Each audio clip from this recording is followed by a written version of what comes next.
Good morning, अस्सलाम वालेकुम, welcome to सुनो पाकिस्तान। नाजरीन, ज़बरदस्त कमाल किस्म का मौसम है बाहर, बहुत खुशगवार बेइंतहा बारिश हो रही है रात, और काफ़ी वीक से हम आपको वेदर में भी बता रहे हैं कि बारिशों का सिलसिला जारी है। बड़ा मज़ा आया आज आकर, सुबह मन नहीं था आने का, लेकिन आपसे हमने प्रॉमिस किया हुआ है कि हम हमेशा हाजिर रहेंगे अपने टाइम पर यहाँ पर, ताकि आपको हर खबर से आगाह किया जाए।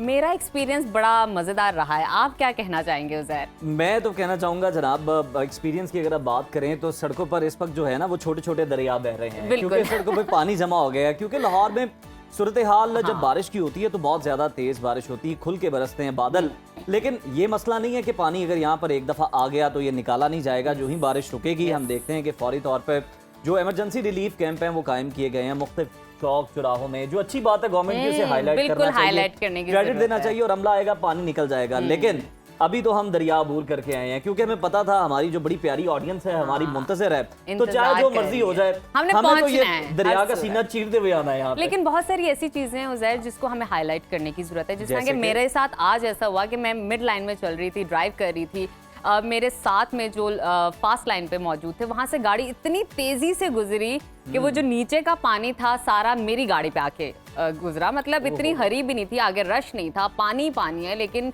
वो जो गाड़ी में हजरत बैठे हुए थे उन्होंने बिल्कुल परवाह नहीं की कि साइड पे कोई और भी गुजरा है, तो सारा पानी मेरी गाड़ी पे गुजरा। मैं इमेजिन कर रहा हूँ कि आपकी गाड़ी की जो विंडोज थी वो ऊपर होंगी, वरना वो सारा पानी ऊपर थी, लेकिन एक टाइम के लिए आपको शॉक लगता है। इमेजिन करें यहाँ पे अगर कोई रिक्शा ड्राइवर हो, यहाँ पे कोई बाइक वाला हो, कोई फैमिली गुजर रही हो, तो ये तो उनको भिगाने वाली बात है। तो अगर अल्लाह ताला ने आपको अच्छी सवारी दी है, 4 पहियों वाली सवारी आपके पास है, तो आप 2 पहियों वाली, 3 पहियों वाली सवारी वालों का भी ख्याल करें, क्योंकि वो भी बहुत ज्यादा जरूरी है। और खास तौर पर इस मौसम में जो है आपको उनका बहुत ख्याल रखना वही बात है ना कि अगर मैं गाड़ी में थी तो मुझे इतना बुरा लगा, शौक लगा, तो वो जो बाइक पे हैं, ऑटो पे, अपनी उबर पर आ रहे हैं, उनके क्या हालात होते होंगे, उनको कितना बुरा लगता होगा। तो दूसरों का भी ख्याल रखिए। तो नाज़रीन, इसी के साथ ज्यादा जो जरूरी बात है कि महफूज रहिए और बड़े एहतियात से ड्राइव कीजिए। ये कोई इस तरह से नहीं है। एक चीज मैं जरूर ऐड करना चाहूंगा नजफ, कि मौसम अच्छा होता है ना तो लाहौरिये निकल आते हैं एंजॉय करने। देखें, कुछ की तो मजबूरी है दफातर पहुंचना है, बल्कि ज्यादातर की, लेकिन कुछ लोग एंजॉय करने के लिए निकल आते हैं, एंजॉयमेंट के लिए निकल आते हैं।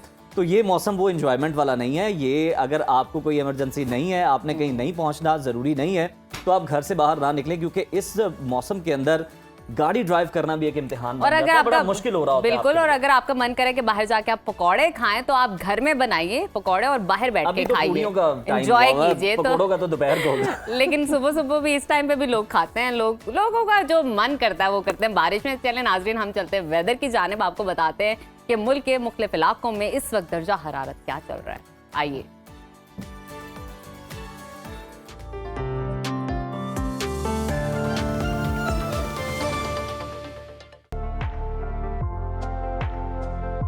मुल्क भर में मानसून बारिशों का धुआंधार स्पेल जारी है। आइंदा 24 घंटों के दौरान इस्लामाबाद, पंजाब, खैबर पख्तूनख्वा, शुमाल मशरकी बलूचिस्तान, कश्मीर और गिलगित बल्तिस्तान में तेज हवाओं और गरज चमक के साथ कहीं हल्की और कहीं तेज बारिश का इम्कान है। महकमा मौसमियात ने बारिशों का सिलसिला 13 जुलाई तक रहने की पेशगोई कर दी है, जिसके बायस नशेबी इलाकों में अर्बन फ्लडिंग और पहाड़ी इलाकों में लैंडस्लाइडिंग का खदशा भी जाहिर किया जा रहा है। मुख्तलिफ शहरों में मौसम की क्या सूरत हाल है, आइए जानते हैं। सबसे पहले जिक्र करते हैं गिलगित बल्तिस्तान का,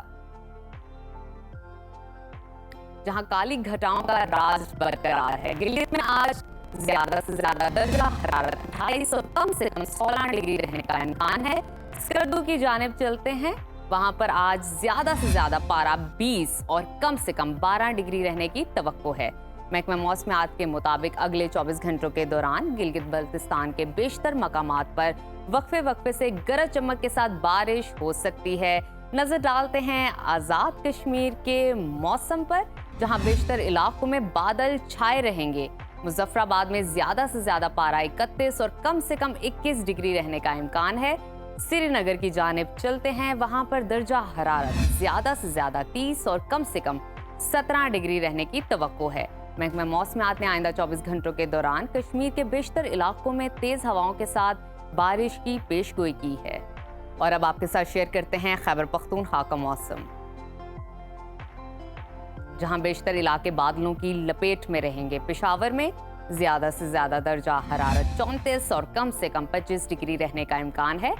सवात की जानिब चलते हैं, जिसको पाकिस्तान का स्विट्जरलैंड कहा जाता है। वहां पर ज्यादा से ज्यादा पारा 26 और कम से कम 13 डिग्री रहने की तवक्को है। महकमा मौसमियात के मुताबिक आइंदा 24 घंटों के दौरान पिशावर, हरीपुर, एबटाबाद, मानसहरा, बडग्राम, शांगला, कोहाट, मालाकंड, हंगू, चित्राल, बनू और डेरा इस्माइल खान में गरज चमक के साथ बारिश का इम्कान है। और अब बात करते हैं सुबह पंजाब के मौसम की, जहां अक्सर अजला में बादलों का राज बरकरार रहेगा। सूबाई दारुल हुकूमत लाहौर में आज ज्यादा से ज्यादा पारा 32 और कम से कम 25 डिग्री रहने का इम्कान है। शहरे इक्तदार इस्लामाबाद का तस्करा करते हैं, वहां पर ज्यादा से ज्यादा दर्जा हरारत 31 और कम से कम 24 डिग्री रहने की तवक्को है। मुल्तान की जानिब रुख करते हैं, वहां पर ज्यादा से ज्यादा पारा 38 और कम से कम 28 डिग्री रहेगा। महकमा मौसमियात के मुताबिक आइंदा 24 घंटों के दौरान इस्लामाबाद और पंजाब के बेशतर अजला में गरज चमक के साथ बारिश की पेशगोई की गई है। शहरों के नशेबी इलाकों में अर्बन फ्लडिंग का अलर्ट जारी किया गया है। रकबे के लिहाज से सबसे बड़े सूबा बलूचिस्तान की जानिब चलते हैं, जहां बेशतर अजला में मौसम गर्म और शदीद हब्स रहेगी। कोयटा का दर्जा हरारत आज ज्यादा से ज्यादा 37 और कम से कम 22 डिग्री रहने का इम्कान है। महकमा मौसमियात के मुताबिक आइंदा 24 घंटों के दौरान बारखान, कोहलू, मूसाखेल, डेरा बुगटी, लोरा लाइजोब, खुजदार और गिरदोनवा में गरज चमक के साथ बारिश का इम्कान है। और आखिर में हमेशा की तरह तस्करा करते हैं सुबह सिंध के मौसम का, जहां बेशतर अजला में मौसम गर्म और हब्स की कैफियत बरकरार रहेगी। शहर कायद कराची का जिक्र करें तो वहां पर ज्यादा से ज्यादा दर्जा हरारत 34 और कम से कम 29 डिग्री रहने का इम्कान है। हैदराबाद की जानिब चलते हैं, वहां पर पारा ज्यादा से ज्यादा 37 और कम से कम 29 डिग्री रहने की तवक्को है। महकमा मौसमियात के मुताबिक आइंदा 24 घंटों के दौरान साहिली इलाकों में मतला जुज़वी अबर आलूद रहेगा।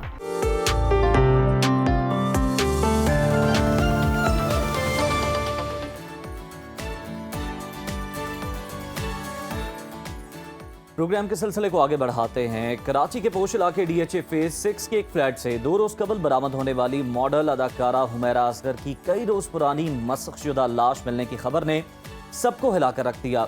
पुलिस के मुताबिक हुमैरा उस फ्लैट में अकेली रहती थी और उन्होंने 2024 से किराया भी अदा नहीं किया था, जिस पर मालिक मकान ने अदालत का दरवाजा खटखटाया। गिजरी पुलिस अदालती हुक्म पर जब फ्लैट को खाली कराने पहुंची तो वहां का मंजर निहायत दर्दनाक था।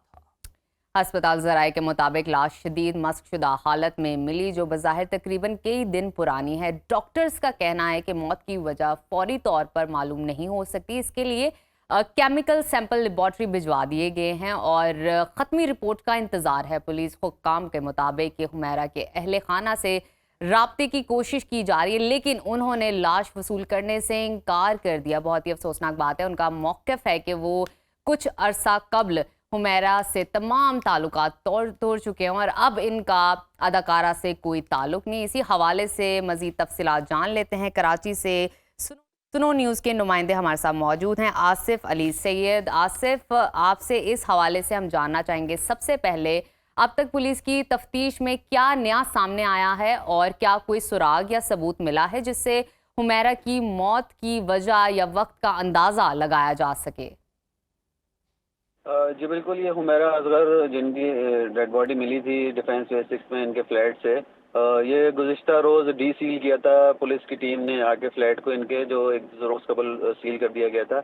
और वो यहाँ पर फिर आके यहाँ से मज़ीद सैंपल्स लिए गए थे। जो इब्तिदाई इनकी रिपोर्ट है पोस्टमार्टम की, वो जारी की गई थी, जिसमें ये बताया गया था कि ये इनकी लाश जो है तकरीबन 6 माह पुरानी है, क्योंकि ये बिल्कुल हड्डियों का ढांचा था और बाकी कुछ भी नहीं था। इसके अलावा मुकम्मल ये गल सड़ चुकी थी लाश इनकी। और जो इनके जो पता चला था, जो बिल थे बिजली के, वो भी गुज़िश्ता साल से अदा नहीं किए गए थे। बिजली भी इनकी के इलेक्ट्रिक ने जो कनेक्शन था वो काट चुका था यहाँ पे पिछले साल ही, और ये इसी तरह इसी हालत में यहाँ रह रही थी। उसके अलावा पुलिस से जब हमारी कल बात हुई थी, DSP हैं डिफेंस के औरंगजेब खटक, उन्होंने बताया था कि इनके बहनोई हैं, कोई ताहिर नाम है उनका। उन्होंने पुलिस से रब्ता किया था और उन्होंने कहा था कि हम हुमैरा की जो डेड बॉडी है वो लेने के लिए कराची आना चाहते हैं। तो उस पर पुलिस ने उनको ये कहा था कि आपको जिनकी डेड बॉडी है वो नहीं दी जा सकती, उसके लिए कोई खून का जो रिश्ता है वो कोई साथ में होना चाहिए, बहन भाई या वालिदैन में से कोई साथ आएगा तो डेड बॉडी उनके हवाले की जाएगी। सही। इसके अलावा आज ताज़ा तरीन सूरत हाल ये थी कि हमारी इनके वालिद से मेरा इनका राब्ता हुआ था और इत्तेफाक से उनसे मेरी बात हो गई सुबह सवेरे, और उनसे मैंने जब सवाल किया कि पुलिस का ये कहना है, पुलिस ये भी कह रही है कि भाई आपकी औलाद है, अब तो वो इस दुनिया में भी नहीं है, तो आप उसकी डेड बॉडी लेने के लिए आ जाएं तो ज़्यादा बेहतर होगा। तो उस पर उन्होंने ये कहा कि अभी हम खानदान के लोग जो है वो मशावरत कर रहे हैं, मशवरा कर रहे हैं कि कौन लेने के लिए अच्छा जाएगा। आसिफ, मैं आपसे ये जानना चाहूंगी, फॉर इंस्टेंस इनके अहले खाना इनकी लाश नहीं वसूल करने के लिए आते हैं। आपने बयान सुना होगा सोनिया हुसैन का, अदाकारा जो हैं हमारी, उन्होंने कहा कि अगर इनके घर वालों की तरफ से कोई नहीं आता लाश को वसूल करने के लिए तो कोई मसला नहीं, एज अ सिस्टर, बहन होने के नाते, मुसलमान होने के नाते मैं करूंगी उनकी जो कफन दफन का सामान है सारा इंतजाम। ऐसा मुमकिन हो सकता है? ये जो कानून नहीं है, क्योंकि जब उनके बहनोई को ही पुलिस ने ये कहा कि आप किसी खूनी रिश्ते को लेके आएंगे, रिश्तेदार को जो जिसका ब्लड रिलेशन हो इनके साथ, तो ही उनके हवाले की जाएगी डेड बॉडी। तो वो एक उनका एक पोस्टर है अच्छा सोनिया हुसैन का कि उन्होंने कहा, और इस तरह के बहुत सारे बयानात आए लोगों के और कि भाई हम कर देंगे इसकी तस्दीक, लेकिन कानून नहीं है। कानून यही है कि बिल्कुल आप सही कह रहे हैं, बात होती कि कानून नहीं है लेकिन ह्यूमैनिटेरियन ग्राउंड्स पे जो है बहुत सारे लोग ये ऑफर कर रहे हैं। अच्छा आसिफ, मैं आपसे ये जानना चाहूंगा, मुझे ये बताइएगा कि मौत की वजह का तयन करने के लिए जो केमिकल सैंपल हैं वो लेबॉर्ट्री भिजवा दिए गए हैं, रिपोर्ट कब तक आ सकती है, हतमी रिपोर्ट कब तक मुतवक्के है, और इस रिपोर्ट के बाद केस की तफ्तीश किस समत में आगे बढ़ सकती है, और क्या पुलिस की जानिब से क्या कोई इब्तदाई रिपोर्ट तैयार की गई है इस वाक़े से मुताल्लिक, कोई सीनियर पुलिस अफसरान की जानिब से, फॉरेंसिक टीम की जानिब से कोई अंदाजा लगाया गया? तो इसमें कोई इस तरह के शुबात या इनको कोई शवाहिद तो मिले नहीं है कि जैसे ये हो कि इनको कत्ल किया गया है या इन्होंने कोई खुदकुशी की हो। कल जो मैंने आपको बताया कि डीसील किया था और यहाँ पुलिस की टीमें आई थी, उन्होंने दोबारा से यहाँ का जायजा लिया था, तो इस तरह के कोई ऐसे शवाहिद नहीं मिले, क्योंकि दरवाजे दो इनके फ्लैट के थे और दोनों अंदर से ही बंद थे। अगर अंदर से बंद नहीं होते तो फिर एक शुबा होता है कि किसी ने मार के कोई चला गया हो और बाहर से बंद कर दिया हो गेट, या गेट खुला हुआ हो। तो इस बात के तो शवाहिद बहुत कम है, और ये जरूर हो सकता है कि इनको कोई बीमारी हो या और कोई, क्योंकि पुलिस ने ये भी कहा था कि ये भी चेक किया जाएगा कि कहीं कोई नशावर चीज़ इस्तेमाल ना की हो जो ओवरडोज हो गई हो, जिसकी वजह से इनकी मौत वाक़ हो गई हो और पता ना चला हो। तो ये अब तक की ताज़ा तरीन सूरत हाल है, लेकिन जो सैंपल लिए जाते हैं उसमें काफ़ी टाइम लगता है, जो लेबॉर्ट्री के लिए जाते हैं केमिकल एग्जामिनेशन के लिए। आसिफ, अंदाजन कितना इसमें कोई लग सकता है, 15 दिन भी लग सकते हैं, क्योंकि उसमें डीएनए के सैंपल्स भी लिए हैं, डीएनए की अलग रिपोर्ट आएगी, केमिकल एग्जामिनेशन की अलग रिपोर्ट आएगी।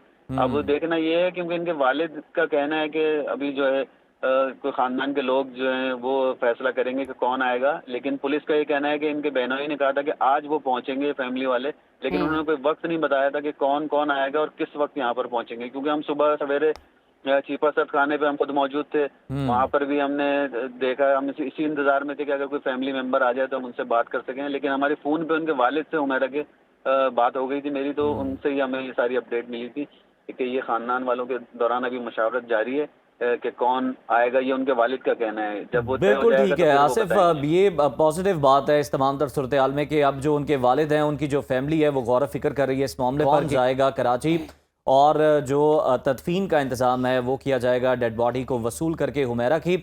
और देखना यही है कि अब जो रिपोर्ट्स हैं जिनमें बताया जा रहा है कि 15 से 20 दिन दरकार हैं, अब वो कब आती है और उसमें जो मौत की वजूहात हैं वो सब के लिए जानना बहुत ज़्यादा ज़रूरी है। हर कोई इंतज़ार कर रहा है और ये जानना चाहता है कि आखिर क्या वजह बनी मौत की, ताकि इस रिपोर्ट को देखा जा सके, एनालाइज किया जा सके, और यकीनन इसका जो दुख है वो पूरे पाकिस्तान में, ना सिर्फ पाकिस्तान में बल्कि पूरी दुनिया में जहाँ जहाँ पाकिस्तानी बसते हैं, जो हुमैरा को जानते हैं, नहीं भी जानते, वो भी महसूस कर रहे हैं। लेकिन साथ ही साथ मैं ये कहना चाहूँगी उनके अहले खाना को, उनके वालदैन को, कि प्लीज़ बख्श दें उन्हें। जो भी मामला थे, जो भी मसले मसाइल थे, वो इंसान अब इस दुनिया से जा चुका है, आप उसे बख्श दें। आप ही का बच्चा था वो। किस तरह ये इतनी अफसोसनाक बात है कि आपके पेरेंट्स ही आपको एक्सेप्ट नहीं कर पा रहे, बख्श नहीं रहे। पता नहीं, रिपोर्ट्स के मुताबिक पुलिस के ज़राए से हमें मालूम हुआ कि उनके किचन से सितंबर 2024 की प्रोडक्ट्स निकली हैं। दैट मीन्स कितने महीने हो चुके हैं, किसी ने खबर ना ली। बहुत ही सोशल मीडिया का ये एक बैड पर्सपेक्टिव है कि लोग आपको सोशल मीडिया के थ्रू तो जानते हैं, लेकिन कोई आपसे सच में खैर खबर नहीं करता। कोई आपको कॉल करके ये नहीं पूछता कि आप कैसी हैं, आप ठीक हो, are you fine, are you okay. अगर हम अलग भी देखें हुमैरा के केस को एक साइड पे अगर हम रख दें कुछ टाइम के लिए, अगर हम देखें तो आजकल ना अलग रहने का बड़ा रुझान है। यूरोपियन कल्चर से बहुत ज्यादा हमारे नौजवान मुतासिर भी हैं, तो ये एक इसका खौफनाक पहलू ये भी है जो कि आप देख भी रहे हैं। जो कि फैमिली सिस्टम है हमारे पाकिस्तानी माशरे का, हमारा दीन भी जो हमें सिखाता है, उसमें बहुत ज्यादा खैर है, उसमें बहुत ज्यादा भलाई है, सबके लिए ही है, नो डाउट। और नाज़रीन, इसी बात के साथ ले लेते हैं एक छोटी सी ब्रेक। आपने कहीं नहीं जाना, देखते रहिए सुनो पाकिस्तान। मुल्क भर में मानसून बारिशों का सिलसिला तो चल ही रहा है, मगर मुल्क के सियासी माहौल में भी काफी गर्मा गर्मी देखने को मिल रही है। लाहौर की कोट लखपत जेल में कैद सीनियर पीटीआई रहनुमाओं की जानिब से मुज़ाकरात की हिमायत के बाद चौधरी परवेज इलाही का भी बड़ा बयान सामने आ गया है और उन्होंने तहरीक इंसाफ को एहतजाज की बजाय मुफाहमत और मुज़ाकरात के मशवरे दिए हैं। चौधरी परवेज इलाही ने कहा है कि मुफाहमत मुसाहमत से बेहतर है, क्योंकि मुज़ाकरात से कोई ना कोई सूरत हाल बेहतर निकल ही आती है, मगर बानी पीटीआई ने मुफाहमाना कोशिशों को अमलन वीटो कर दिया है और दो टोक अल्फाज में मुफाहमत और डायलॉग की तजावीज़ को मुस्तरद करते हुए ऐलान किया है कि मुज़ाकरात का वक्त खत्म हो चुका। उन्होंने हुकूमत के खिलाफ जद्दोजहद जारी रखने के अज़्म का इयादा करते हुए ऐलान किया कि 5 अगस्त से मुल्क गिर एहतजाजी तहरीक का आगाज़ किया जाएगा। अब किसी भी मजीद कोई मुज़ाकरात नहीं होंगे, ये सिलसिला नहीं चलेगा, अब सिर्फ सड़कों पर एहतजाज होगा ताकि कौम ज़बरदस्ती मुसल्लत करदा कठपुतली हुक्मरानों से निजात हासिल कर सके। दूसरी जानिब पीटीआई ने एहतजाजी तहरीक के लिए नई हिकमत अमली बना दी है और बानी के बेटे सुलेमान और कासिम को मैदान में उतारने का फैसला किया है और बताया जा रहा है कि तहरीक में बानी के बेटे सुलेमान और कासिम शिरकत करेंगे और उनको लाने के लिए इकदाम शुरू कर दिए गए हैं। वो तहरीक में शामिल होकर इंसानी हकूक का मामला उठाएंगे। पीटीआई के सेक्रेटरी जनरल सलमान अकरम राजा ने भी वाज़े किया है कि बानी पीटीआई के बेटों का तहरीक को हिस्सा बनाना उनका हक है, अपने हक के लिए बाहर निकलना गलत नहीं। बेनज़ीर भुट्टो ने भी तहरीक चलाई थी। सुलेमान और कासिम को तहरीक में लाने के मामले पर वज़रा का सख्त रद्द-ए-अमल सामने आ रहा है। वज़ीर मुमलिकत बराए दाखिला तलाल चौधरी ने कहा कि बानी पीटीआई के बच्चे ज़रूर आए ताकि उन्हें पता चले कि उनके वालिद ने क्या खिलवाड़ किया है, मगर उन्हें यकीन है कि बानी के बेटे नहीं आएंगे। बानी पीटीआई को बचाने के लिए लॉबी काम कर रही है, कभी अमेरिका से बंदे ले आते हैं और कभी बरतानिया से बंदे लाने की कोशिश की जाती है। वज़ीर आज़म के सियासी मुशीर राना सनाउल्लाह ने भी इस पर रद्द-ए-अमल दिया और कहा कि बानी पीटीआई के बेटों का पाकिस्तान आने से क्या होगा, मां सिवाय उनके लिए मुश्किलात होंगी। अगर उन्होंने पाकिस्तान में आकर तहरीक में हिस्सा लिया तो वो गिरफ्तार होंगे और फिर उनको बरतानवी सिफारत खाना ही बाजियाब कराएगा। खैर, इसी तमाम तर सूरत हाल पर बात कर लेते हैं। मुस्लिम लीग नून के सीनियर रहनुमा अली गोहर बलोच साहब हमारे साथ मौजूद हैं। अली साहब, बहुत शुक्रिया आपके वक्त का। सबसे पहले आपसे जानना चाहेंगे कि बानी पीटीआई एहतजाजी तहरीक के लिए डटे हुए हैं, मुज़ाकरात की तजवीज़ को भी उन्होंने मुस्तरद कर दिया और हर सूरत तहरीक चलाने पर बज़िद हैं। अब हुकूमत की जानिब से क्या पॉलिसी अपनाई जाएगी, एहतजाज से निपटने के लिए क्या लाहे अमल होगा, इस पर गौर फ़िक्र यकीनन हुकूमत ने शुरू कर दिया होगा। बिस्मिल्लाहिर्रहमानिर्रहीम।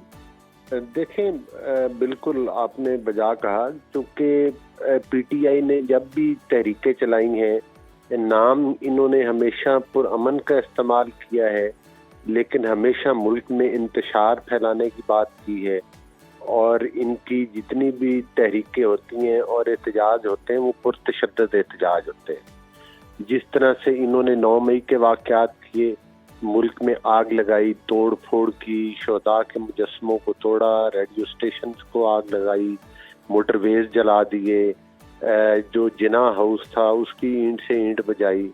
इसी तरह से जब ये केपीके की हुकूमत के तमाम वसाइल लेकर और 1122 की वो गाड़ियां लेकर जो कि किसी हादसे की सूरत में तो काम नहीं आती लेकिन एहतजाज में जो है वो पेश होती हैं, ये वफाक के ऊपर हमला आवर हो जाते हैं और तोड़ फोड़ करते हैं कील वाली लाठियां लेकर।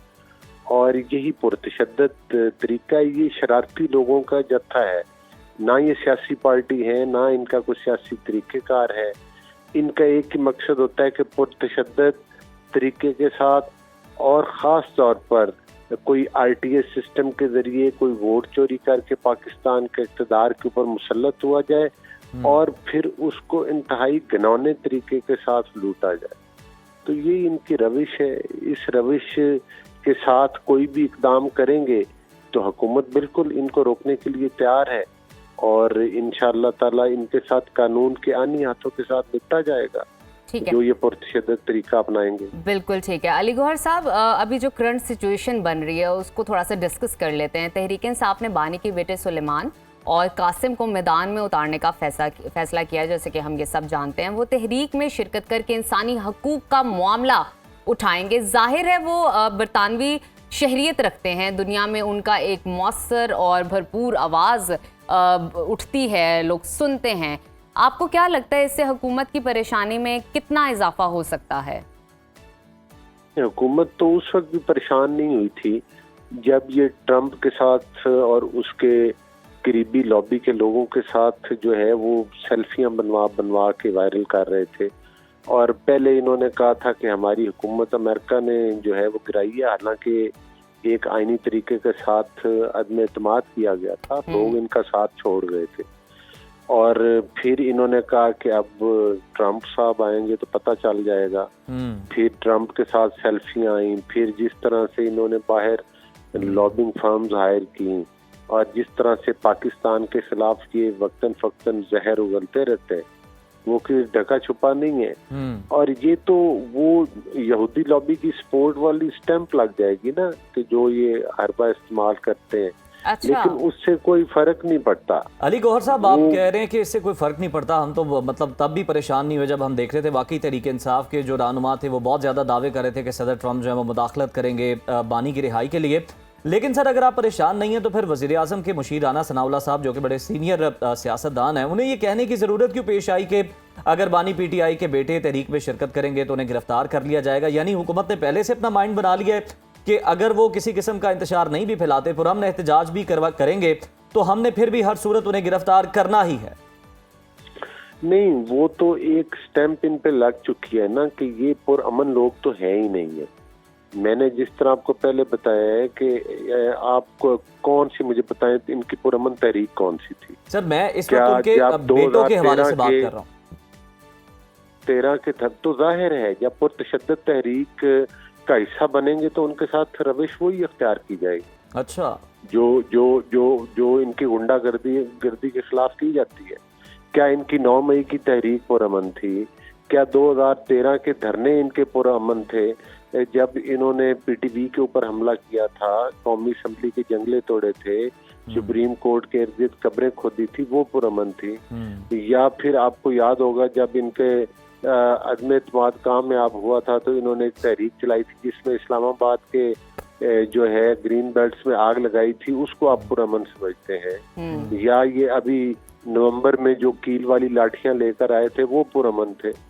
तो पुरअमन वाली बात आप बहुत ज्यादा तारीख में पीछे जा रहे हैं, कहीं आप सुप्रीम कोर्ट वाले वाक़े तक ना चले जाएं। जी बिल्कुल, वो देखे वाकयात हुए। एक पार्टी जिसकी 3-4 दफा हुकूमत तोड़ी गई, कोई एक आध ऐसा गलती से कारकुनों से वाकया हुआ और जिसकी उस वक्त भी हमारी क़यादत ने, जब आपको याद होगा कि जब वो पाकिस्तान में आए थे तो शहबाज शरीफ साहब ने उस वाक़े पर मादरत की थी, उसको तस्लीम किया था। ये तो अच्छा जाहिर है, और हमारी जितनी भी तहरीकें निजात और जितनी भी तहरीकें चली पुरअमन तहरीकें थी, सियासी तहरीकें थी। और अभी आप देख लें, जब हमने पीडीएम के प्लेटफॉर्म से तहरीकें लॉन्च की तो हमने बिल्कुल पुरअमन एहतजाज किए, कोई एक गमला तक भी नहीं तोड़ा।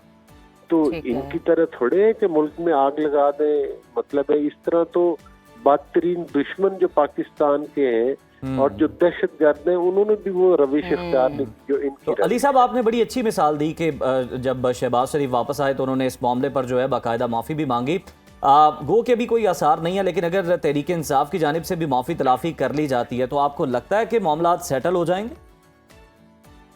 नहीं, देखें, माफ़ी तलाफी तो उनको यकीनी तौर पर करनी पड़ेगी और वो कौम से करनी पड़ेगी। लेकिन उसके बरक्स जो इनके वाकयात इन्होंने किए हैं वो तो ज़ाहिर है घनौने ऐसे जराइम हैं जिनको इनको अदालत के अंदर से मुख्तलिफ केसेस में सजाएं हो चुकी, बाकी अदालतों में फेस करना है और अदालतों के जरिए फैसले, मतलब ज़ाहिर है आने इनके वाकयात के जो इन्होंने जराइम किए। अदालतें अगर ये बेगुनाह है तो अपनी बेगुनाही साबित करें और फारिग हो जाए, हमें तो उस पर कोई एतराज नहीं है।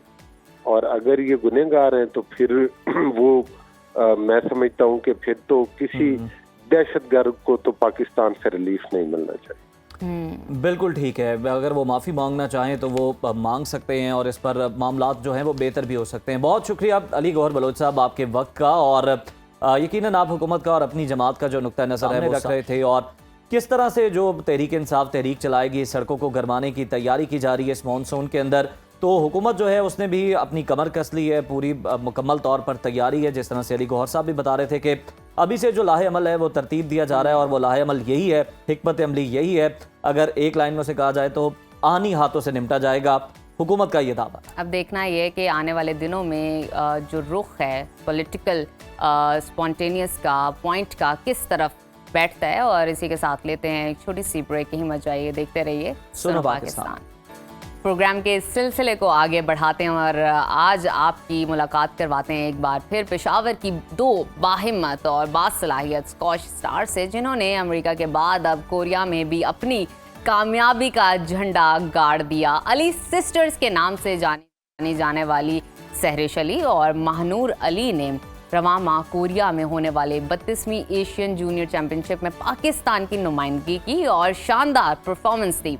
महानूर अली एशिया की पहली पाकिस्तानी लड़की बनी जो इस चैंपियनशिप के फाइनल तक पहुंची और सिल्वर मेडल अपने नाम किया, जबकि सहरिश अली ने भी शानदार कारकर्दगी दिखाते हुए 5वीं पोजीशन हासिल की और ब्रॉन्ज मेडल जीता। इस चैंपियनशिप पे पाकिस्तानी नौजवान खिलाड़ियों ने मजमूई तौर पर 2 गोल्ड, 2 सिल्वर और 1 ब्रॉन्ज मेडल अपने नाम किया। इसके अलावा प्लेट इवेंट में भी हमारे प्लेयर्स ने कामयाबी के झंडे गाड़े। तो आइए इस शानदार और कामयाब इवेंट के हवाले से तफसील से जानते हैं। हमारे साथ मौजूद है अली और सहरिश अली, आप दोनों को प्रोग्राम में हम वेलकम कहते हैं और एक और कामयाबी पर हमारी तरफ से बहुत बहुत आपको मुबारकबाद, कांग्रेचुलेशंस। कैसी हैं आप दोनों? बिल्कुल ठीक, अल्हम्दुलिल्लाह, थैंक यू सो मच आज हमें इनवाइट करने के लिए। वेलकम। अच्छा मानूर, आपने इस इवेंट में ना सिर्फ सिल्वर मेडल जीता बल्कि आप एशियन जूनियर चैंपियनशिप के फाइनल में पहुंचने वाली पहली पाकिस्तानी खिलाड़ी भी हैं। आपकी ये कामयाबी आपके लिए कितनी अहम है और इस कामयाबी पर आप कैसा फील कर रही हैं? मैं बहुत खुश हूँ। मैंने जो तो फर्स्ट राउंड से लेकर लास्ट फाइनल तक बहुत अच्छे टफ मैचेस खेले और मेरा जो तो क्वार्टर फाइनल इंडियन के साथ था, फिर मेरा सेमीफाइनल मलेशिया टॉप सीड के साथ था, फिर फाइनल मेरा चाइना के साथ था जो कि सेकंड सीड थी और मैं उससे बहुत क्लोज फाइट खेल के हारी हूँ। तो इंशाल्लाह अगली बार इससे भी मेहनत करूंगी और अच्छी परफॉर्मेंस दूंगी, गोल्ड मेडल लेके आऊंगी। जबरदस्त, बिल्कुल ठीक है। महानूर, अब आपकी जानिब आना चाहूँगी। आपने 15 अंडर कैटेगरी में 5वीं पोजीशन हासिल की है। आपके लिए ये इवेंट कितना अहम था? एक्सपीरियंस कैसा रहा? बहुत अच्छा एक्सपीरियंस था क्योंकि मैं अंडर 15 में खेल रही थी, मेरी कैटेगरी चेंज हुई थी तो मेरे लिए काफ़ी टफ कंपटीशन थी, लेकिन मैंने मेरी ड्रॉ भी काफ़ी टफ थी, उसमें काफ़ी अच्छी लड़कियां थी, तो मैंने बस सोचा था कि मैं अपनी बेस्ट परफॉर्मेंस दूंगी। मेरा पहला राउंड टफ था, मैंने वो जीती हूँ। तो नेक्स्ट राउंड मेरा 3rd to 4th सीट के साथ था, वही सबसे ज़्यादा टफ था, लेकिन वो मैं हांगकांग की लड़की से जीत गई 3-1। और उसके बाद मेरी मलेशिया की लड़की के साथ था जो ग्लासकोट में मैच था और हार्ड लक कह सकती हूँ, वो मैं हार गई, लेकिन नेक्स्ट टाइम मैं इससे बहुत अच्छी बेस्ट परफॉर्मेंस दूंगी। मानूर, आपने बड़ी अच्छी बात की, आपने बड़ा स्पोर्ट्समैन स्पिरिट का मुजाहिरा किया। आपने कहा कि मैं हार गई क्योंकि वो अच्छा परफॉर्म कर रही थी, मेरे जो हरीफ थी। मुझे ये बताइए कि आपने अपनी इस हार से क्या सीखा और अब आप इसको जीत में बदलने के लिए क्या तैयारी कर रही हैं, क्या आपकी प्लानिंग चल रही है? बहुत कुछ सीखा और मैं कहूँगी कि मैं बहुत खफा भी थी हारने के बाद, क्योंकि मैंने बहुत मेहनत की थी इस टूर्नामेंट के लिए, लेकिन इंशाल्लाह मुझे खुद पे यकीन है और अल्लाह पे यकीन है कि मैं और भी मेहनत करूँगी इससे अच्छा परफॉर्म करने के लिए, क्योंकि अब मुझे डबल मेहनत चाहिए, क्योंकि हो सकता है उस लड़की ने मुझसे ज़्यादा मेहनत की हो इसलिए वो जीत गई हो। तो इसलिए मैं अब कोशिश करूँगी कि मैंने जो मिस्टेक्स किए वो मैं रिपीट ना करूँ और अपनी गेम को और भी बेहतर। मानूर, यानी आपका फिर जो ट्रेनिंग का टाइम है, जो प्रैक्टिस का टाइम है, वो अब हम समझें कि डबल होने वाला है, बढ़ने वाला है? बिल्कुल।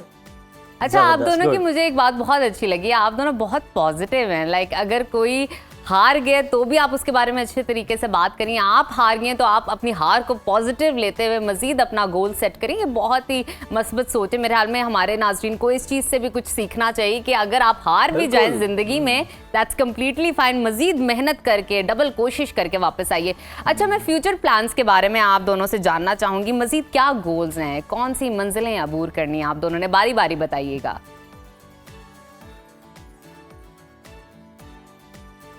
जी इंशाल्लाह हमारा नेक्स्ट जो टूर्नामेंट आने वाला है यूएस जूनियर ओपन, और हो सकता है कि हम लोग उससे पहले डेनिस जूनियर ओपन खेले, जो कि मैं पिछले साल जीत चुकी हूँ, और इंशाल्लाह इस बार भी अच्छी कॉन्फिडेंस से खेलूंगी, क्योंकि मैं अंडर 15 खेलूंगी तो बड़ी कैटेगरी होगी, लेकिन मैं अपना फुल बेस्ट दूंगी। और ऑफ कोर्स हमारा मेन गोल तो पीएसए है, जो कि प्रोफेशनल स्क्वॉश है, और उसके बाद जो है तो ओलंपिक्स है, क्योंकि स्क्वॉश ओलंपिक्स में आ चुका है, तो हमारा मेन गोल वही होगा, लेकिन छोटे छोटे अचीवमेंट से इंशाल्लाह वो भी अचीव करेंगे।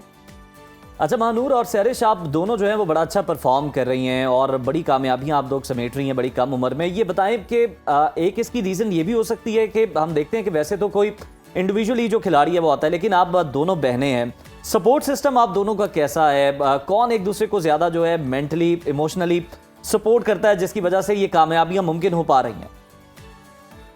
हम बहनें तो आप एक दूसरे को आपस में बहुत ज़्यादा सपोर्ट करते हैं। हम लोग एक दूसरे की मिस्टेक्स बताते हैं, दूसरे के मैचेस के लिए बैठे होते हैं, हम लोग बैकअप करते हैं हर एक मैच में। तो सपोर्ट तो हम लोग आपस में बहुत ज़्यादा करते हैं, और हमारे पापा भी हमें बहुत ज़्यादा सपोर्ट करते हैं, मोटिवेट करते हैं। उनकी वजह से ही हम लोग अभी तक यहाँ पर ये सारे टाइटल्स जीत चुके हैं और पाकिस्तान का नाम रिप्रेजेंट कर रहे हैं। और हमारे स्पॉन्सर्स का मैं कहना चाहूँगी, उनने हमें सबसे ज़्यादा सपोर्ट किया है। स्पेशली पिछले साल हमें बार्ट फाउंडेशन ने सपोर्ट किया था, और इस साल हमें Toyota motor cars Pakistan support कर रही है। मैं उनका बहुत शुक्रिया अदा करना चाहूँगी। बिल्कुल जी, ये स्पॉन्सर्स को तो क्रेडिट जाना चाहिए, ऐसे अच्छे खिलाड़ियों पे इन्वेस्ट करते हैं और इनको मौका देते हैं आगे बढ़ने का। और इसके साथ साथ अभी हीरा हीरा बना नहीं होता, तो वो टैलेंट पहचान लेते हैं और स्पॉन्सर करते हैं उन खिलाड़ियों को। सहरिश, आपसे जानना चाहूँगी, जो ख़वातीन, जो बच्चियाँ, जो लड़कियाँ आपको इस वक्त देख रही हैं, आपको पसंद करती हैं, आपके गेम को पसंद करती हैं, उनको मोटिवेट करने के लिए, ताकि वो भी खेल सकें, वो भी अपनी ज़िंदगी में कुछ ना कुछ ज़रूर करें कि वो पाकिस्तान का नाम रोशन कर सकें, क्या मैसेज देना चाहेंगी? मैं कहूँगी कि अगर आप में पोटेंशियल है और आप स्पोर्ट्स खेलना चाहते हैं और आप जानते हैं कि आप आगे जा सकते हैं इसमें, तो कभी गिव अप ना करें। वुमेंस के लिए आई नो बहुत ज़्यादा मुश्किल होता है, हमने लेकिन बहुत स्ट्रगल सही है शुरू से। मुझे 5 साल लगे अभी इस मकाम पे पहुंचने के लिए, तो हमने भी बहुत बार सोचा था कि हम लोग गिव अप कर लेंगे, लेकिन गिव अप कभी नहीं करना। आई नो मुश्किल है वुमेंस के लिए बहुत ज़्यादा, लेकिन आपने अपना बेस्ट देना है और ख़ुद पे यकीन रखना है कि आप भी पाकिस्तान को रिप्रेजेंट कर सकती है, हमारी तरह टाइटल्स ले सकती है। ज़बरदस्त सहरिश, आपने अपने आप को वक्त देना और आपने हमें भी वक्त देना है, क्योंकि इससे पहले भी हम कुछ अर्सा पहले आपसे बातचीत कर चुके हैं जब आपने अमेरिका में कामयाबी समेटी, और यकीनन अब जो आने वाले मुकाबले हैं जब आप वो भी जीत जाएंगी तो फिर हम आपको दोबारा इनवाइट करेंगे, आपसे आपकी कामयाबियों के बारे में जानेंगे और आपसे इंटरेक्ट भी करेंगे, जो कि हमें बहुत अच्छा लगता है, हमारी ऑडियंस को बहुत अच्छा लगता है। हम खुद भी मोटिवेट होते हैं कि हमें ज़िंदगी में कुछ और भी करने की ज़रूरत है, कुछ ना कुछ आपको करते रहना चाहिए डिफरेंट सीखने के लिए, क्योंकि एक जगह पे मुझे ऐसा लगता है कि हमें कंफर्टेबल नहीं हो जाना चाहिए, वहाँ पे लर्निंग का एग्जैक्टली और लर्निंग प्रोसेस आपको कहीं ना कहीं ख़त्म कर देता है। तो नाज़रीन, इसी के साथ लेते हैं छोटी सी ब्रेक, आपने कहीं नहीं जाना, देखते रहिए सुनो Pakistan. Stay with us. Welcome back to सुनो पाकिस्तान। नाज़रीन, हम अक्सर ये शिकायत करते हैं कि पाकिस्तान में पढ़ाई का निज़ाम सिर्फ थ्योरी या रटा पर चलता है और अमली तजर्बा ज़्यादा जोर नहीं दिया जाता इस पर, लेकिन जब यही थ्योरेटिकल सिस्टम हमारे तलबा को हम जानते हैं कि उसकी सलाहियत को उभारता है, वो अपने ख्यालात और इल्म को वाज़े और मौसर अंदाज में पेश कर सकते हैं। यही वजह है कि जब बैनुल-अक़वामी सतह पर थ्योरी की बुनियाद पर मुकाबले होते हैं तो हमारे तलबा हमेशा आगे होते हैं। बिल्कुल, और उसकी ताज़ा तरीन मिसाल हमारे सामने है। यूरोपीय यूनियन के मशहूर ज़माना master scholarship programme Erasmus Mundus scholarship में पाकिस्तानी तलबा मुसलसल चौथे साल सबसे ज़्यादा स्कॉलरशिप हासिल कर रहे हैं। इस साल भी दुनिया के 137 ममालिक के 2176 तलबा को ये स्कॉलरशिप मिली और उनमें सबसे ज़्यादा यानी 114 तलबा का ताल्लुक पाकिस्तान से है। और इस वक्त अगर हम देखें तो पाकिस्तान का जो तालीमी निज़ाम है उसमें बहुत ज़्यादा जो है वो खामियां निकाली जा रही होती हैं। बहुत ज़्यादा लोग बातें कर रहे होते हैं कि शायद हमारे तालीमी निज़ाम में बहुत सारी खामियां हैं, हमारे बच्चे जो हैं वो सिर्फ क्रैमिंग सिस्टम पे चलते हैं, यानी रटा रटाया जो सबक है उन्हें पढ़ा जाता है। लेकिन अगर दूसरी तरफ आप देखें कि ये बड़ी कामयाबी है कि हमारे ये जो पाकिस्तानी तलबा हैं, होनहार तलबा हैं, ये मुख्तलिफ ममालिक में स्कॉलरशिप हासिल कर रहे हैं। और ऑब्वियसली आपको पता है कि जो मेरिट्स होते हैं, जो क्राइटेरिया होता है ये इंटरनेशनल स्कॉलरशिप्स का, ये बहुत ज़्यादा, इसके स्टैंडर्ड्स बहुत ज़्यादा हाई होते हैं। ऑब्वियसली उनको मीट करते हैं तो उसके बाद ही उन्हें इस तरह की जो स्कॉलरशिप है वो मिलती है। और सबसे खुशाइन बात नजब ये कि हमारे मुल्क की जो बेटियां हैं वो देखिए वो कितनी आगे, 114 में से 66 खवातीन है जिन्होंने स्कॉलरशिप हासिल की है। और इसके साथ साथ एक नुक्ते पे अभी हमने तस्करा किया था कि थ्योरेटिकल सिस्टम को हम बहुत प्रमोट करते हैं, हम थ्योरीज पे बात करते हैं, थ्योरीज सिखाते हैं, प्रैक्टिकलिटी होती है, प्रैक्टिकल सिखाते हैं, लेकिन हमारा तवज्जो ज़्यादा थ्योरेटिकल सिस्टम पे, तो उसकी बहुत सारी बुनियादी वजूहात है। एक तो आपका समझने सोचने की सलाहियत मजबूत होती है, कॉग्निटिव प्रोसेस आप बेहतरीन तरीके से अंजाम दे सकते हैं, क्रिएटिविटी आपकी मजबूत होती है, बेहतर अंदाज में आप चीज़ों को परसीव कर सकते हैं। तो ये निज़ाम भी बेहतरीन है। और जब इंटरनेशनल लेवल पे हमारे स्टूडेंट्स जाते हैं स्कॉलरशिप के लिए, एग्ज़ाम्स के लिए, तो वो हमेशा कामयाब होते हैं क्योंकि उनका क्रिएटिविटी प्रोसेस बहुत स्ट्रॉन्ग होता है। वो हर तरह की पास्ट थ्योरीज को बेहतर अंदाज में जानते हैं, बहुत सारी एग्जाम्पल्स उनके सामने होती हैं और वो आगे कामयाब भी होते हैं। प्रोग्राम का सिलसिला आगे बढ़ाते हैं, आपको बताते हैं कतर की शहजादी के बारे में। कतर की शहजादी शेख अस्मा ने हाल ही में पाकिस्तान की मशहूर और 8126 मीटर बुलंद चोटी नागा पर्वत को सर कर लिया और वो ये कारनामा अंजाम देने वाली पहली कतरी खातून बन गई हैं। मुश्किल मौसम और दुश्वार गुजार रास्तों के बावजूद उन्होंने कातिल पहाड़ कहलाने वाले नागा पर्वत की चोटी पर कतर का परचम लहराया। ये उनकी 14 बुलंद तरीन चोटियों की मुहिम का 9वां मरहला है, जिसमें वो आलमी सतह पर नुमाया कोपेमाओं की सफ में शामिल हो गई हैं।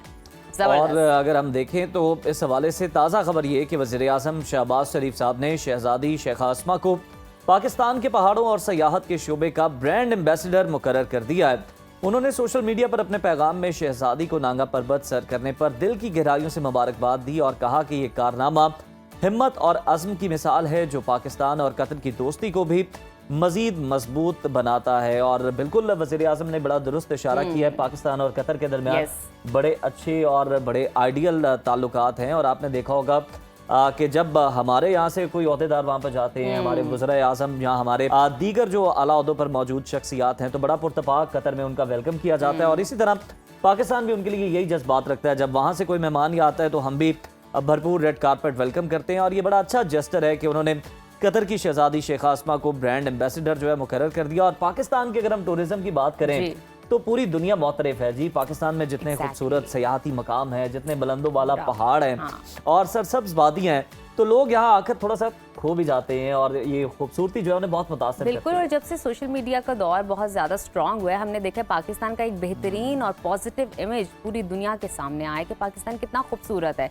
नहीं तो हमेशा नेगेटिविटी के साथ प्रमोट किया जाता पाकिस्तान को, कभी कोई अच्छी पॉजिटिव इमेज सामने नहीं लाया जाता। एग्जैक्टली। लेकिन अब ये पॉजिटिव बात है कि जब दूसरे लोग, दूसरे मुल्कों के लोग यहाँ पर आते हैं, विजिट करते हैं, इसकी खूबसूरती के बारे में बात करते हैं, यहाँ की हॉस्पिटैलिटी के बारे में बात करते हैं, एरियाज के बारे में बात करते हैं, तो बड़ा अच्छा लगता है। नजफ, अब हमारे नॉर्दर्न एरियाज तो प्यारे हैं ही, खूबसूरती में अपनी मिसाल है ही पूरी दुनिया में, लेकिन लाहौर की खूबसूरत इमारतों की भी अगर हम बात करें, कुशादा सड़कों का तस्करा करें, जदीद अस्पतालों की तारीफ भी करें, तो हर कोई ये कहता है। लेकिन बहुत से लोग शायद ये नहीं जानते कि इस शहर को कदीम से जदीद तर बनाने में एक शख्स ने सबसे अहम रोल प्ले किया है। वो थे राय बहादुर सर गंगाराम। वो सिर्फ एक इंजीनियर, मेमार और समाजी रहनुमाई नहीं थे, बल्कि सच्चे मानों में हम देखें तो एक विजनरी और इंसान दोस्त शख्सियत थे, जिन्होंने लाहौर की गलियों को तरक्की, इल्म और सेहत की रोशनी दी।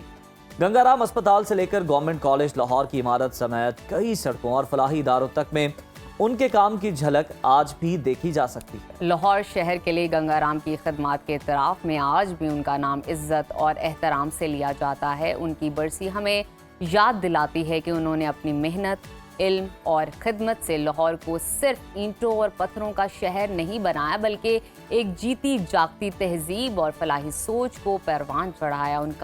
उनकी जो ज़िंदगी की सबसे बेहतरीन मिसाल है असल में उनकी खिदमत हैं जो उन्होंने हमें प्रोवाइड की, जो नस्लों तक लोगों की ज़िंदगियों को आसान और बेहतर बना रही हैं, और यही सर गंगाराम की सबसे बड़ी पहचान है।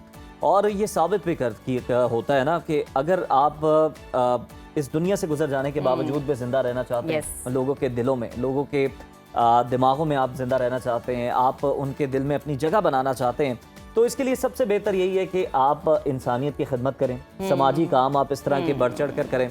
क्योंकि बहुत कम लोग हैं नजफ, आप देखें, जो कि जिनको दुनिया से गुजर जाने के बावजूद भी याद रखा जाता है। तो सरगम के साथ जनाब सर का जो लकब है वो भी लगाया गया, वो इसीलिए उनकी जो खिदमात हैं वो हमेशा जो हैं वो याद रखी जाएंगी, नाकाबिले फरामोश हैं। आगे बढ़ते हैं, आपको बताएं कि अहमद नदीम कासमी साहब को आज हम याद कर रहे हैं। तो कौन कहता है कि मौत आई तो मर जाऊंगा, मैं तो दरिया हूँ समुंदर में उतर जाऊंगा।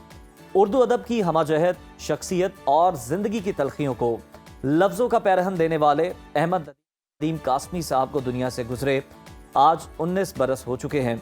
20 नवंबर 1916 को पंजाब के इलाके खुशाब में पैदा होने वाले बच्चे का नाम वालिदैन ने अहमद शाह रखा, मगर दुनिया अदब उन्हें अहमद नदीम कासमी के नाम से जानती है। उन्हें यह एहसास भी हासिल है कि 13 और 14 अगस्त 1947 की दरमियानी शब उन्हीं का लिखा हुआ अवलीन कौमी नगमा रेडियो पाकिस्तान से नशर हुआ था। इसके साथ साथ आपको बताते हैं अहमद नदीम कासमी सिर्फ शायर ही नहीं थे, बल्कि एक बुलंद पाया अफसाना निगार, कॉलम निगार और सहाफ़ी थे। उन्होंने 50 से ज़ायद किताबें तहरीर की और उनकी शायरी के 12 मजमूए मंजर आम पर आए। इसके अलावा उन्होंने पाकिस्तान टेलीविज़न के लिए कासमी कहानियाँ और घर से घर तक समेत बहुत सारे मारूफ ड्रामे भी तहरीर किए। इन्हें उर्दू अदब के लिए खदमात में जो हुस्न कारकर्दगी है और सितारा इम्तियाज से भी नवाजा गया। अहमद नदीम कासमी साहब की जो खूबसूरत शायरी है उन्हीं की ज़ुबानी हमने आपको सुनवाई। इसका लुत्फ़ लेने के लिए हमें एक ब्रेक लेनी पड़ेगी और यकीनन आपको भी इसकी ज़रूरत होगी। तो मिलते हैं एक ब्रेक के बाद, देखते रहिए सुनो पाकिस्तान। स्टे विद अस। जनाब, हम बात कर रहे थे एरास्मस मुंडस स्कॉलरशिप प्रोग्राम के हवाले से और 2700 से ज़्यादा स्टूडेंट्स में से दुनिया भर से अगर हम देखें तो 114 पाकिस्तानी तलबा हैं जिन्होंने ये स्कॉलरशिप हासिल की, जो कि यकीनन एक बड़ा अच्छा जेस्टर है, खुशाइन बात है। इसी पर डिस्कशन करने के लिए chairman higher education commission doctor Mukhtar Ahmed साहब ने हमें ज्वाइन किया। डॉक्टर साहब, आपको प्रोग्राम में खुश आमदीद कहते हैं। सबसे पहले हम आपसे यही जानना चाहेंगे अपनी ऑडियंस के लिए कि एरास्मस स्कॉलरशिप प्रोग्राम है क्या और कौन से तलबा इसके लिए एलिजिबल करार पाते हैं, अप्लाई करने का क्या तरीकाकार है इसका? बिस्मिल्लाहिर्रहमानिर्रहीम। बहुत शुक्रिया जी। और डेफिनेटली हमारे बच्चे बच्चियां इतने स्मार्ट हैं कि they are making us proud. European Union का एक बहुत अच्छा प्रोग्राम है, पहले एरास्मस के नाम से था, बाद में एरास्मस प्लस हो गया, जिसमें वो मल्टीपल ऑप्शन देते हैं हायर एजुकेशन और दूसरे लेवल पे, जिसमें मोबिलिटी ग्रांट्स भी हैं, रिसर्च ऑप्शन भी हैं और इस तरह की स्कॉलरशिप स्कीम भी है जो हर साल वो दुनिया में एडवर्टाइज करते हैं। और मेरिट पे जो लोग अप्लाई करते हैं उनके एग्जाम्स होते हैं, टेस्ट लेते हैं, बाकी उनके क्रेडेंशियल देख के मेरिट पे वो सिलेक्शन करते हैं। और माशाल्लाह जैसे आपने सही कहा कि पिछले 4 साल से लगातार पाकिस्तान इज नंबर 1 कंट्री, अल्हम्दुलिल्लाह सबसे ज्यादा स्कॉलरशिप हमारे बच्चे बच्चियां लेते हैं। द पॉइंट इज के जो इससे सबक सीखना है हमने कि तालीम के लिए हमारे पास हर कुछ इंग्रेडिएंट है, स्वाय कि हम इसकी ओनरशिप ले लें। हमारे बच्चों में माशाल्लाह इतनी पोटेंशियल है कि बच्चे बच्चियों में कि उनको जैसे ही मौका मिलता है दे डिलीवर। और इस वक्त दुनिया में टॉप पे बहुत सी ऑर्गेनाइजेशन के अंदर हमारे बहुत से बच्चे बच्चियां काम कर रहे हैं, हमारे प्रोफेसर काम कर रहे हैं यूनिवर्सिटियों में, हमारे डॉक्टर काम कर रहे हैं।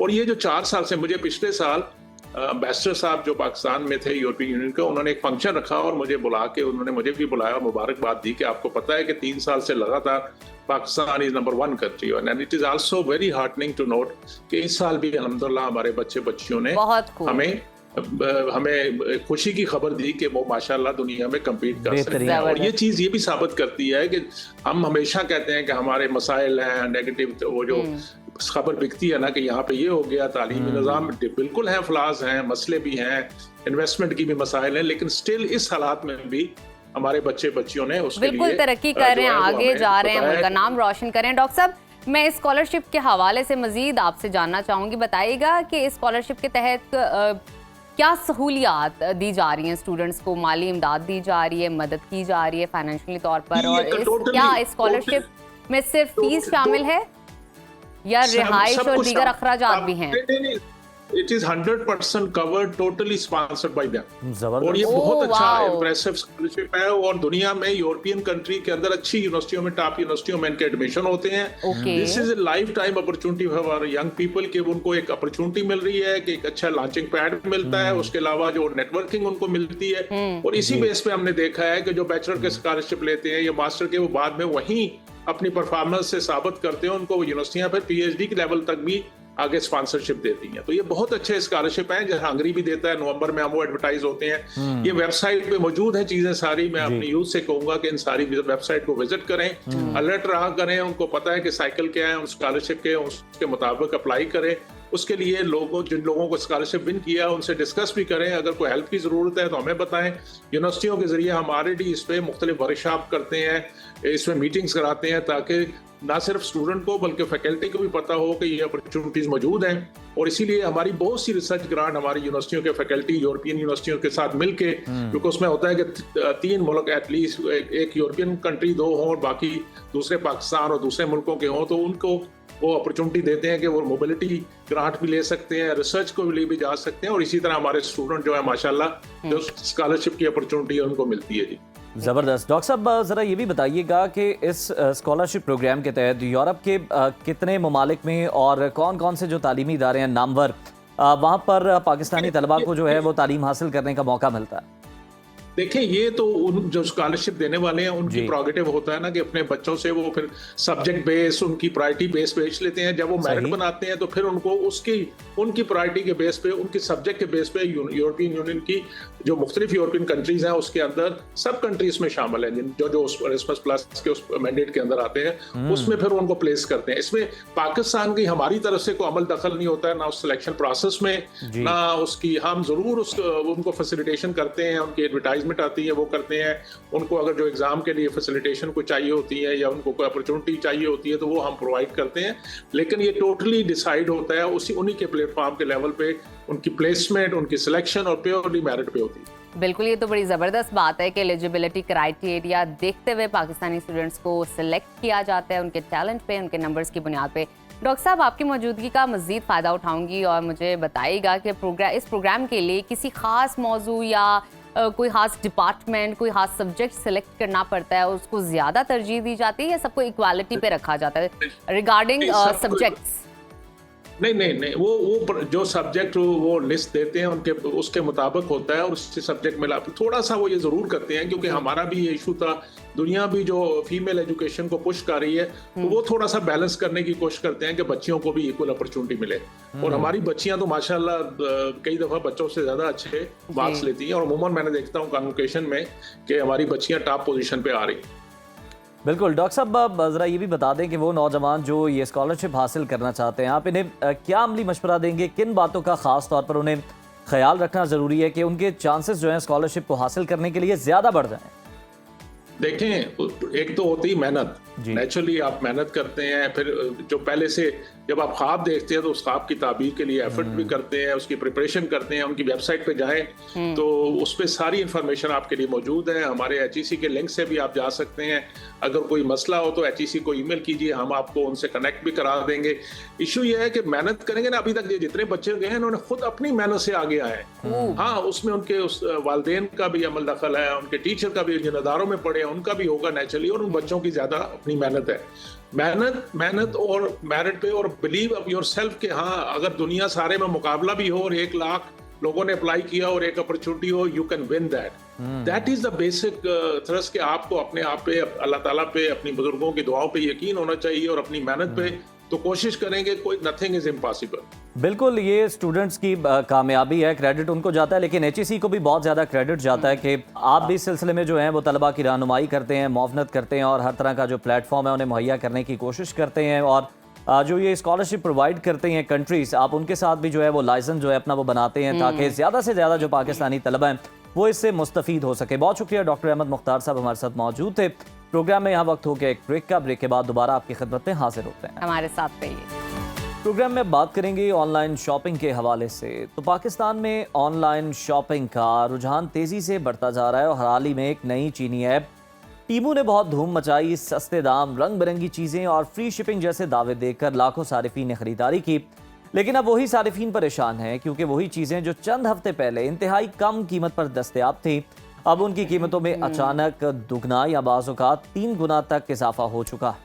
इसी हवाले से मजीद आपको बताते हैं कि FBR का मौक़िफ़ है कि गैर मुल्की ऑनलाइन कंपनियां पाकिस्तान में माल तो फ़रोख्त करती हैं मगर यहाँ के कवानीन के मुताबिक कोई टैक्स अदा नहीं करती। इसके साथ साथ फैसलाबाद में अरबों रुपए के मालियाती ऑनलाइन मालियाती फ्रॉड का सबसे बड़ा नेटवर्क पकड़ा गया है, जहां कॉल सेंटर की आड़ में धोखे देकर आवाम से रकम बटोरी जा रही थी। कानून नाफिज करने वाले इदारों ने कार्रवाई करते हुए फ्रॉड कॉल सेंटर चलाने वाले 73 गैर मुल्कियों समेत 149 मुल्जिमान को गिरफ्तार कर लिया गया है। और नाज़रीन, इसी तमाम सूरत हाल पे बात कर लेते हैं। इस वक्त हमारे साथ मौजूद हैं ई कॉमर्स एक्सपर्ट कासिम सना रामे साहब। बहुत शुक्रिया आपके वक्त का। कासिम साहब, सबसे पहला सवाल तो मेरा आपसे ये है कि फैसलाबाद में जाली कॉल सेंटर के नाम पर ऑनलाइन फ्रॉड का बड़ा जो नेटवर्क पकड़ा गया है, हैरानकुन तौर पर इस नेटवर्क में 73 गैर मुल्की अफराद भी मुलव्विस थे। इस कार्रवाई पे क्या कहेंगे? वालेकुम सलाम।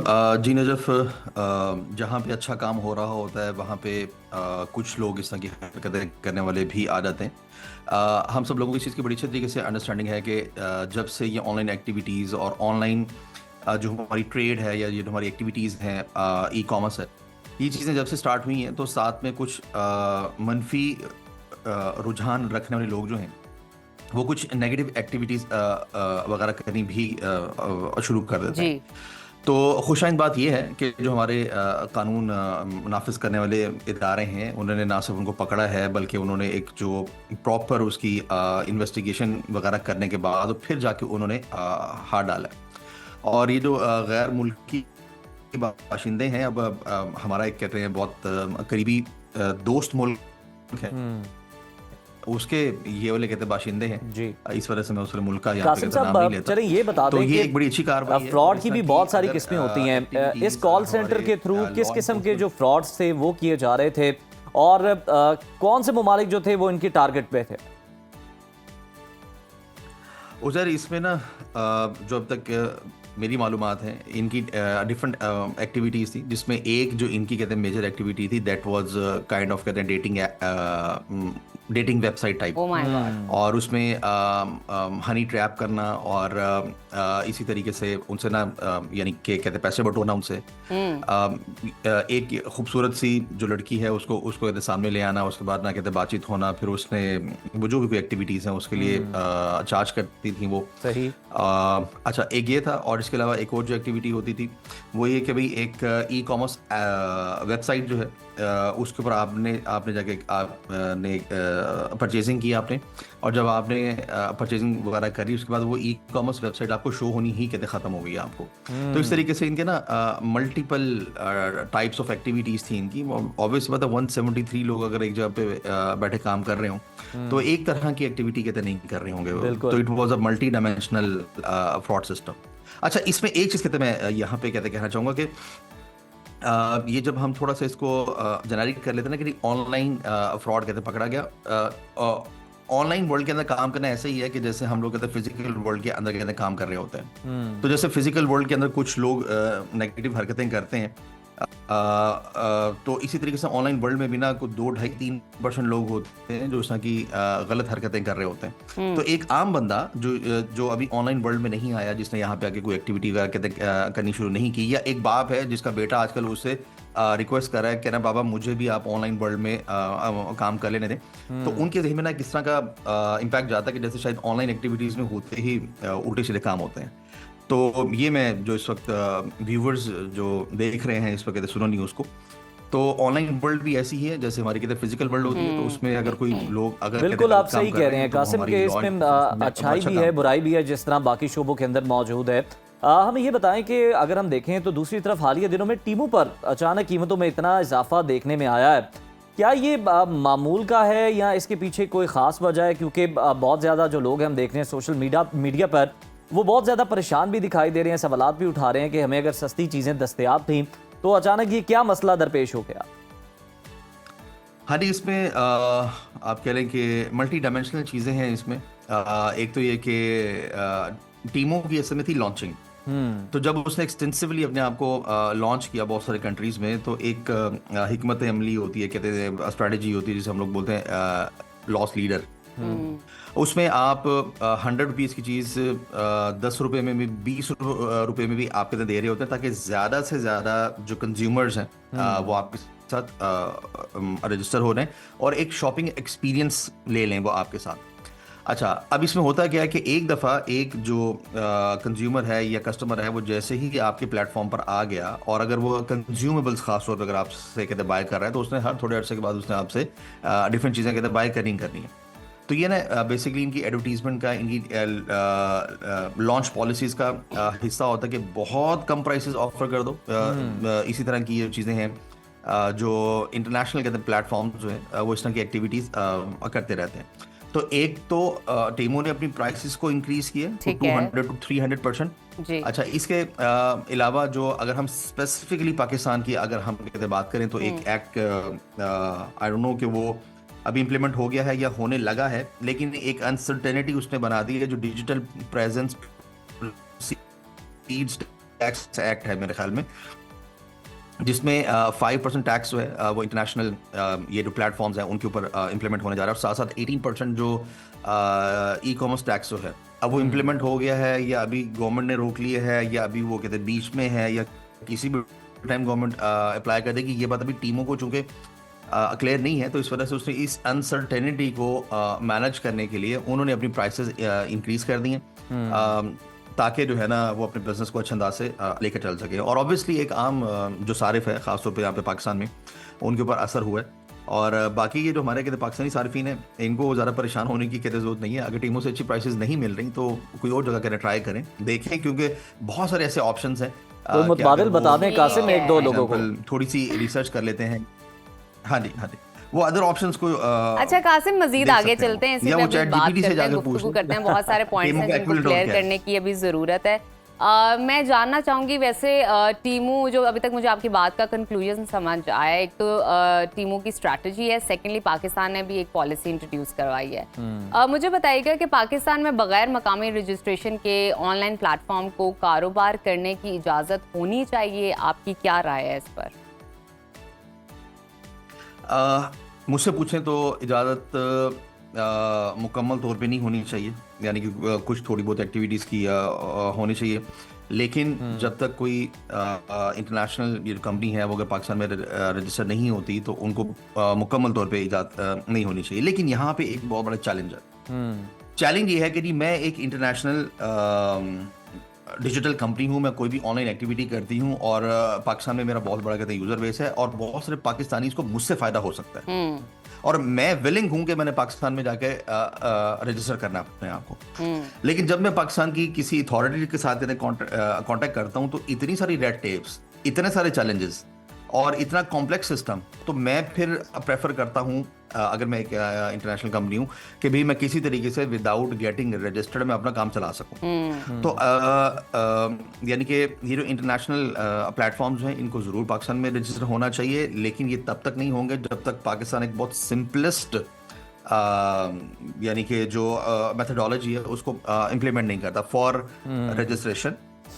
ऑब्वियसली बात है, उसके बाद टैक्सेशन का ये निज़ाम जो है वो कितना बहुत सिंप्लीफाइड किस्म का होना चाहिए, यानी कि उसमें मतलब इंतहाई सिंपल सी कि फॉर एग्जांपल अगर एक हमारे कंज्यूमर ने आपसे आके ये कुछ चीज़ कहते बाय कर ली, ये tax as a sales tax चला गया, आपका इनकम टैक्स एक स्लैब हो, मैक्सिमम कहते 2 स्लैब्स हो जाएं, लेकिन सिस्टम बिल्कुल simple and easy to understand होना चाहिए। अगर गवर्नमेंट ऑफ पाकिस्तान ये चीज कहते कर सकती है तो बहुत सारी कंपनीज रजिस्टर होने के लिए तैयार हैं। एक सिंपल फॉर्म हो, यानी कासिम आप ठीक कह रहे हैं, आपकी बात बिल्कुल दुरुस्त है, और ये हर कारोबार के लिए यही कहा जाता है कि जनाब उसको आसान बनाया जाए कारोबार करने वालों को, और वन विंडो ऑपरेशन जो है ये होना चाहिए। तो जो हमारे नाजरीन परेशान है, कासिम साहब ने उन्हें बता दिया, दूसरी वेबसाइट्स भी हैं। कासिम साहब आपका शुक्रिया।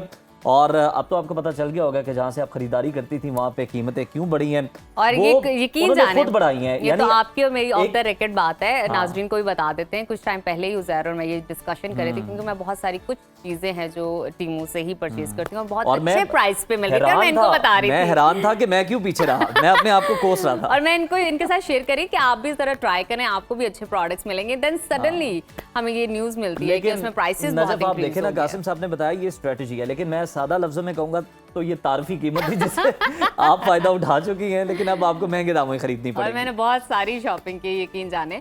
और नाजरीन इसी के साथ आगे बढ़ते हैं, एक मजेदार किस्म का पैकेज है जो कि हमारी साथी रुबीना यूसुफ देखिए, अगर मेरी बात सुने, मैं अगर आपकी इजाजत से शॉपिंग की बात करें, उसी से रिलेटेड है। उसी से रिलेटेड भी है कि अगर आपको टीमू से सस्ती चीजें अब नहीं मिल रही तो लाहौर की शालम मार्केट तो है ना, तो घबराने की जरूरत नहीं है, आज? परेशान होने की जरूरत नहीं है। तो शालम मार्केट में वो मौजूद है, बहुत ही बेहतरीन पैकेज बनाया जिसमें उन्होंने प्राइसेस के हवाले से बात की है, आर्टिफिशियल ज्वेलरी के हवाले से। एग्जैक्टली, जो खवातीन को बहुत पसंद है। और क्योंकि ज्वेलरी वो चीज़ है जो आप वेस्टर्न ईस्टर्न हर तरह के ड्रेस के साथ ट्राई कर सकते हैं। और हमारे देखे ना कुछ मर्द हजरात भी आर्टिफिशियल ज्वेलरी पहन रहे होते हैं, लेकिन आजकल सीसीटीवी की वजह से उन्होंने उतार दी। बिल्कुल। तो नाजरीन आप ये पैकेज देखिए, एंजॉय कीजिए, हम भी देखते हैं आपके साथ, आइए।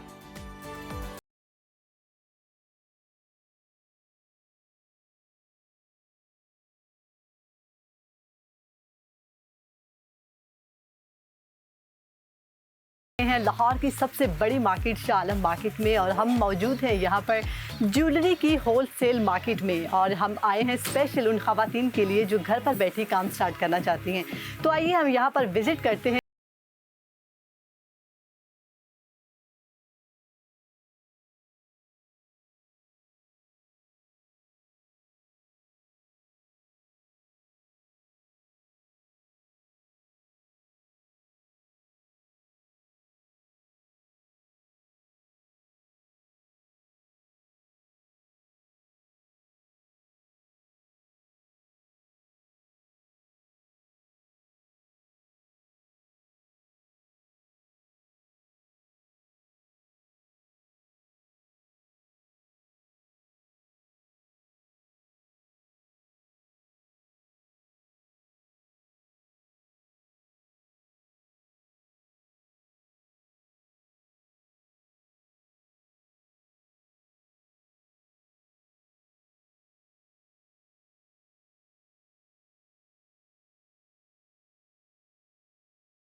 बाली है, कांटे हैं, ये बहुत ही रेट मुनासिब है। ये 145 का पड़ेगा। इसके अंदर डिजाइन 145, 1 2 3 4 5 6 पीसेस हैं और ये डिजाइनिंग बहुत ज्यादा हमारे पास है।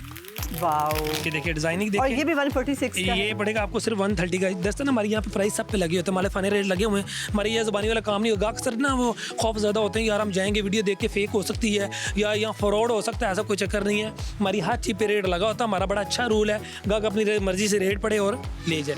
अच्छा, मुझे ये दिखाइए कितना प्यारा ब्रेसलेट है। इसका कहीं ओपन वाला कोई सेक्शन? जी है, ओपन वाला है। ये देखिए मैं बताता हूँ इसके ना, ये बहुत प्यारी चीज़ है। ये साइड से खुल जाता है।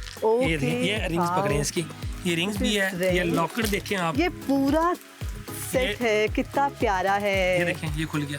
ओह नाइस, ये आप पहन भी सकते हैं। ये ला ला ला कितना अच्छा है। और इसके साथ अगर आप पूरा ये भी पहने और उसके बाद कितना प्यारा है। लॉकेट है, इसकी एक रिंग है और उसके बाद ये इसकी ब्रेसलेट है।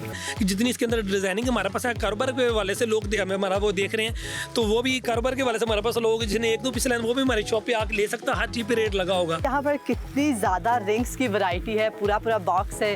हमें इसकी भी प्राइस से जरा बताइए। इनकी प्राइस तो वो तो मुनासिब रेट होती है। पता क्या है, रिंग एक बहुत आइटम है। कोई भी औरत है ज्वेलरी नहीं इस्तेमाल करते, रिंग लाजमी इस्तेमाल करेगी। तो 3-3, 4-4, 2-2, ये देखिए 72 का पीस है। कितना प्यारा है, पूरा ओनली 72। और इसके अंदर गोल्डन भी है, सिल्वर भी है, मुख्तलिफ डिजाइनिंग है, मुख्तलिफ वैरायटी है। कारोबार के वाले से मैं बताऊँ ना, तो मैं कहता हूँ जो देख रहा है ना वो देख रहा है खुश हो जाएगा कि इतनी ज़बरदस्त वैरायटी और इतने मुनासिब रेट पे। तो बाहर से 300-400 का पीस मिलता है और यहाँ से कितने का मिल रहा है? 72 का। ओनली 72।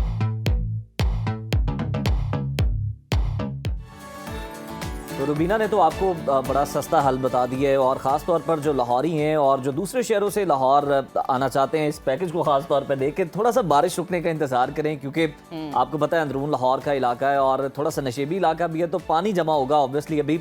तो थोड़े इंतजार के बाद आप आएँ तो आपको सड़कें भी साफ मिलेंगी, ज्वेलरी भी मिल जाएगी। बिल्कुल, और हम अपने टी बॉय का थैंक्स कहना चाहते हैं। आज वो बेचारा लेट हो गया तो हमें चाय ज़रा लेट मिली है, हम चाय पीते हैं। नाजरीन, ये था हमारा आज का प्रोग्राम। उम्मीद है आपने एंजॉय किया होगा, आपको इन्फॉर्मेशन मिली होगी। अपने फीडबैक से हमें ज़रूर आगाह कीजिएगा, क्योंकि आपका फीडबैक हमारे लिए बहुत खास है। हमें मालूम होता है क्या आपको अच्छा लगा और क्या आप मजीद देखना चाहते हैं, और हम चाय एंजॉय करते हैं। आप ये डिसाइड करें कि आपने पकोड़े बनाने हैं, समोसे बनाने हैं, क्या खाना है। यस, तो कल दोबारा मुलाकात होगी सेम टाइम में। टिल देन अल्लाह हाफ़िज़।